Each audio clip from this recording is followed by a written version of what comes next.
বলো বলো, আমি শুনে নিয়েছি। তুমি এবার একটা কবিতা আবৃত্তি করে সবাইকে শুনিয়ে দাও। এই কবিতা শোনানো? এক কবিতা শোনাবে। কি কবিতা শোনাবে বলো? এই বাংলা ছোটবেলার কবিতা। বাংলা কবিতা ছোটবেলা? আচ্ছা বেশ, বলো কি কবিতা শোনাবে।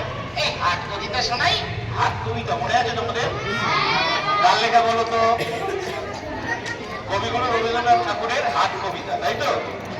যেকু মনে শুরু করো তাহলে। আচ্ছা, প্রথম লাইনটা কার মনে আছে? একটা প্রথম লাইনটা বলো দেখি। আচ্ছা বেশ, যেকু বলো, সবাইকে শুনিয়ে দাও। ঘুমর করার গরুর গাড়ি, বোঝাই করা রসগোল্লার হাড়ি। ঘুমর পাড়ার